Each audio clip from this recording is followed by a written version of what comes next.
વડોદરાના રાવપુરા વિસ્તારમાં લાંબા સમય બાદ શરૂ કરાયેલા રોડ સમારકામમાં ગુણવત્તાનો અભાવ જોવા મળતા સ્થાનિકોમાં ભારે નારાજગી ફાટી નીકળી છે।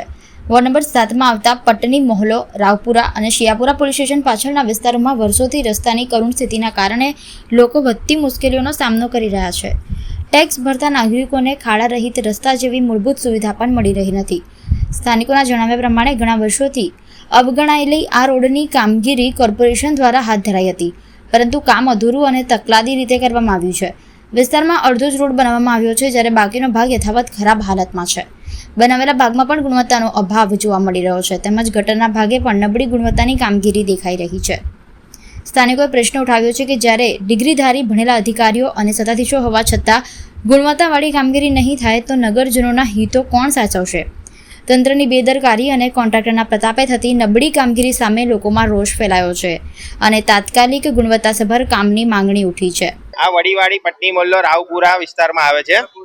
આ વિસ્તારમાં ઘણા વર્ષોથી તો રોડ બન્યો જ નહોતો અને ઘણા વર્ષો પછી રોડ બનાવ્યો ત્યારે અડધો રોડ બન્યો તો બન્યો, પણ સીધો રોડ બનાવી દીધો છે। આજુબાજુ દુકાનવાળાઓ છે, બધી દુકાનોમાં તમે જુઓ, આજુબાજુના બધા પટ્ટામાં બધી જગ્યાએ પાણી ભરાય એવો રોડ બનાવી દીધો। કિચડ, કાદવ આવું બધું થયા કરશે, ગટર ઉભરાય। આ ગટર એક ખોદીને હમણાં પાછી કાલે રોડ બનાવવાની પાછી ગટર પૂરી દીધી, પાછી ગટર બી જ ખોલી નાખી। આવા અને નેતાઓ તો એવા છે કે કઈ કહેવાય એવું નથી। આટલા વર્ષોથી ચૂંટણી આવશે એટલે આવશે, બાકી આટલા ટાઈમથી કોઈ નેતાઓને મેં જોયા નથી કે કોણ છે નેતા એનો, અહીંના કોર્પોરેટર કોણ છે એ બી અમને નથી ખબર।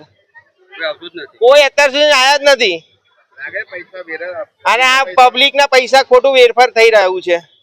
તમે આગળ આવીને જુઓ તમે, અને આ ડામર બી નથી નાખેલો, આ કાળું ખાલી પેલું કપચી નાખીને ઉપર સિમેન્ટ નાખી દીધો છે। આ વોર્ડ નંબર 7 છે, રાવપુરા વિસ્તાર આવે છે, શિયાપુરા પોલીસ સ્ટેશનની ગલી। અહીં આગળ કોર્પોરેશનના અનગઢ તંત્ર અને કોર્પોરેશનના અધિકારીઓ, અભણ કોન્ટ્રાક્ટરો દ્વારા 2 દિવસ પહેલા રોડ બનાવવામાં આવેલો છે। રાત્રે 2 વાગે આવીને ડામર પાથરી ગયા, ના ગટરો ખુલ્લી રાખી, કશું ને એના પર પાથરી દીધું। આજુબાજુ નીકો બધી ખુલ્લી રાખી અને પછી જાહેર રજૂઆત કરી એટલે ગઈકાલે આવીને સાદો સિમેન્ટ પાથરીને જતા રહ્યા અને રાત્રે આવીને કુંડીઓ તોડીને ગયા પાછા ખોલીને। એટલે ડબલ ખર્ચા કરે છે, અભણ કોન્ટ્રાક્ટર છે અને આપણું વડોદરા શહેર પછી કઈથી વિકાસ થાય? જો આવા જ ખર્ચા ડબલ થતા હોય તો વડોદરા શહેરનો વિકાસ દૂર સુધી નહીં થાય। ડામર પાથરીને એની ઉપર સિમેન્ટ પાથરી ગયા છે। અડધી કામગીરી કરી છે, અડધું કર્યું છે, અડધું આજુબાજુ નથી કર્યું। બંદિશા કોઈ જોવા આવતું નથી, આજ સુધી કોઈ આવ્યું નથી અહીં જોવા। તે ડામર બરાબર છે નહીં। આ ડામર આટલા વર્ષોથી નાખી ગયા, ત્યાં ડામર છે નહીં બરાબર। આ છોકરાઓ પડે તોય કાંકરા વાગી જાય એવો ડામર નાખીને ગયા છે। એટલે આનું કોઈ એ કરો। અડધો બનાવ્યો છે, આ બધે ખાડા ભરાય છે, ગટરો ભરાય છે, કોઈ આવતું નથી કોર્પોરેશન માંથી જોવા, ના કોઈ જ આવતું નથી।